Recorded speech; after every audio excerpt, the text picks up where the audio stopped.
Hi, this is my new bicycle. Why am I making a video about my new bicycle, you ask? Well, some friends of mine messaged me saying, we have this bicycle, do you want it? Yes, I want it, and you'll see why. This bicycle actually has a two-stroke engine on it that, from what I can tell, came from eBay. You can go on eBay and buy these like engine conversion kits. It's a two-stroke, I believe 100 cc's, though there's another YouTuber who's way more popular than I am called Aging Wheels. He has one of these. He said his is 80 cc's, but he may misremember it. On eBay, they all claim these are 100 cc's. I wouldn't be surprised if his is 80 cc's, because in the video he complains that it is slow and underpowered. This one is not. It maxes out at about 38 kilometers per hour, although I'm going to retest that in a second. As I said, it is a two-stroke engine, meaning that it doesn't have a sump and it doesn't have oil that you need to change. Rather, you actually put the oil in the petrol, with the petrol tank with the petrol, and that's how it gets oil. There's a carburetor on it right there. The hilarious thing about this bicycle is that when my friends had it, they used it twice, and then it sat for about 7 years. And then before they messaged me if I wanted it. But it basically sat. They didn't, I think it had no fuel in it when it sat. Regardless, it sat for 7 years. All I did was I took the spark plug out and sprayed some WD-40 in the combustion chamber, pumped the air in the tires, put some oily gas in it, and it started straight up, and I drove it around that evening. It'd be super easy for me to get some footage of me driving this thing, because you definitely need two hands, and I don't have any other way to hold the camera right now, but I am going to be sorting that out. So we'll see how that goes, but basically, controls other than the stock bicycle controllers are this extra brake pull right here and this twist throttle. As you can see, you twist this is your throttle.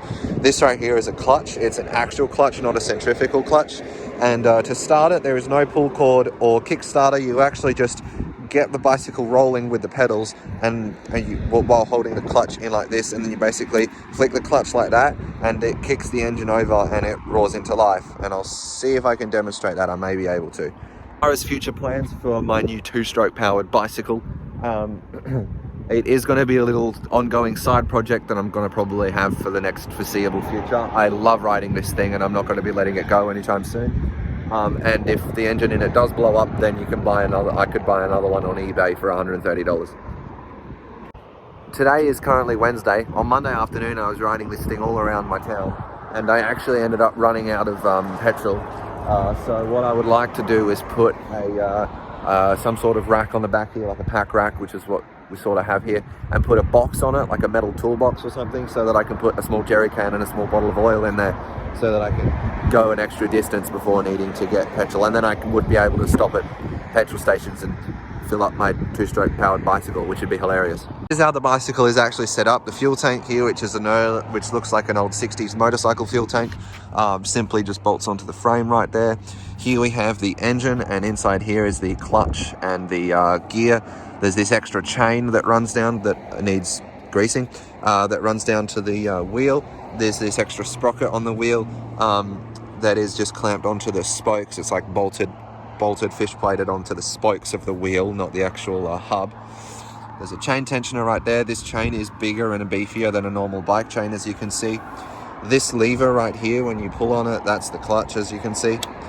This right here is the carburetor. There is a little choke there, which I have honestly only fiddled with like once or twice.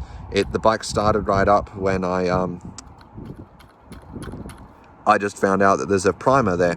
It doesn't apparently need that because it just starts up whenever I want to ride it. Yeah, choke. I fiddled with the choke, and on one side it stalls out and the other side it runs perfectly, so I just sort of leave it where it runs perfectly. Right there is the spark plug. Here is the magneto that powers the spark plug, and there is mess of wire. Here is the exhaust right here. There is a little bit of heat shielding on it, which actually, how hot is this? It's warm. That heat shielding I thought was a token, but it appears to actually work quite well. I rode the bike here, and it's now actually, the motor's pretty cool. Cools down quickly, it seems. Obviously it is air cooled. Don't know why it would be liquid cooled. That would mean a lot more crap would be bolted onto this bike. Ran out of fuel on this bike yesterday. I did actually start riding at home before I eventually gave up and called my mum to come and bring me some extra petrol. But like I said, I want to put a metal box on the back that I can put a small jerry can and a small quart of oil in, and maybe a battery so that I can have some lights on this thing, because it would be really cool if I could ride it at night. That would be really nice, because I have a day job and I have limited hours of daylight during the week, and then on weekends I'm usually busy. So I ride this thing well, since I've had it, I've been riding it pretty much every moment that I get, because it's so much fun and it's honestly kind of addicting. As far as changes to the bicycle itself, other than adding that box goes, like I said, I want to add a headlight, maybe indicators if I decide to. I think that would be hilarious. Some sort of noise making device that isn't this bell, and tail light. The seat is not very comfortable. It's like rock hard, and I feel like that's from sitting for so long, so I'd like to get a more comfier seat. This tire needs replaced because it's almost bald, and the front brakes are noisy, so I need to get some new pads on there.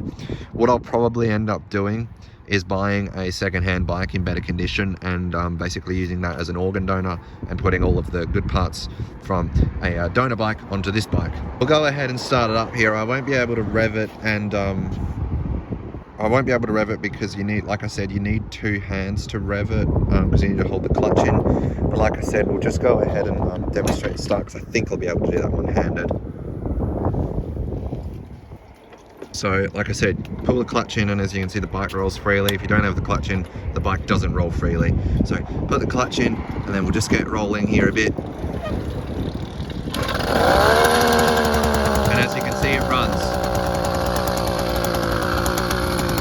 And exactly as much oil comes out of the exhaust as you would expect.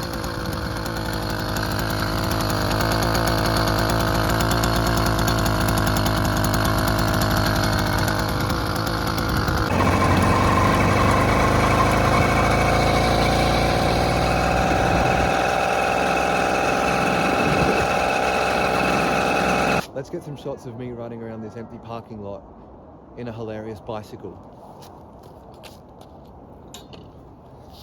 You'll see what I mean by, to start it, you have to dump the clutch.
Nice. All right, I figured out a way to get my phone to stay on the front of the bike. It's not the best, but we'll get some footage with it.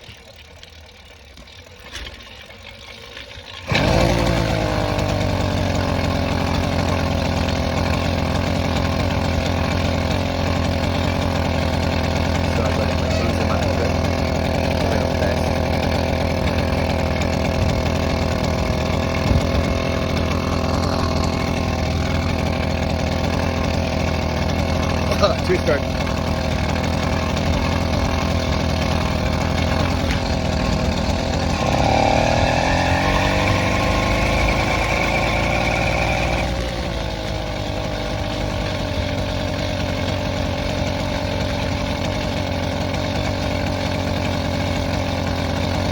Again, like I said, it's actually got enough power that it isn't really underpowered as such. The only thing is, it's geared too tall. You can't get the bike going from a standstill just with the motor. You need to get up to speed with the pedals. Even then, that was a little bit too slow.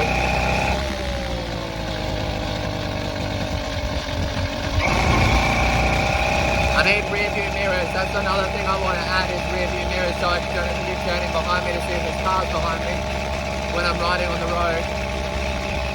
In busy areas, I normally ride on the footpath though.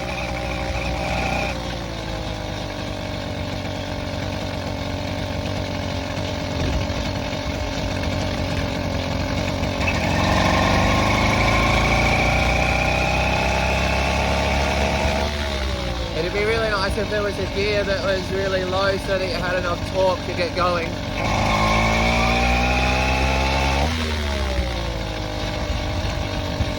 And then a higher gear that you can switch to once you're going at a decent speed.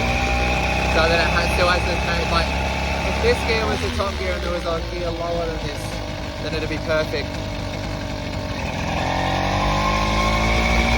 So you could go from a standstill, but not the biggest thing in the world. You still need to get going from a standstill when it's dead to get it going, to get it started. It isn't as loud as I thought it was going to be the first time I started it either. I thought it was going to be a lot louder than it actually is. So that was a bit too slow still, but I can't be bothered pedaling. And then there's areas like this where the normal gear, like I'm just coasting at the moment.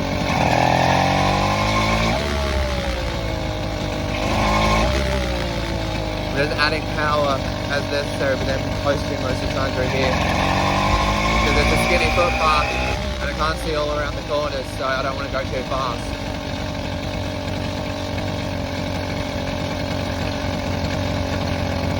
Again, it'd be nice if I had a... Yes, that was a bit too slow again.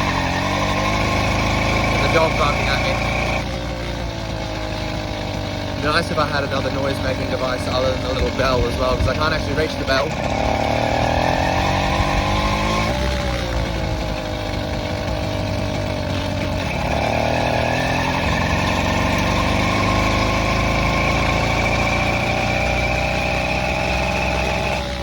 Can't actually reach the bell when I'm riding it. Plus, once I get some electrics on, I'll be able to have a little horn or something.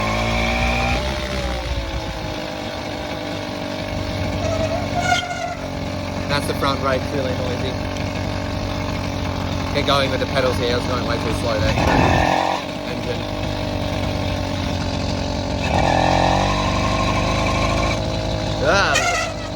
There's a pole in the middle of the path that wasn't here last time.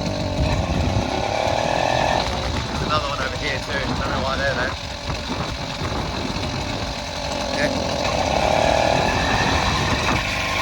Again, I'm not going to go too fast through here either. Better just check that it's actually still recording. Oh, and I accidentally dropped the clutch. Yeah, we're still going. I just wanted to check if it was still recording. I accidentally dropped the clutch though, so it stalled immediately. Doesn't have enough power to spin the wheel up or like run away from you. Especially when, well, at least when you're on it.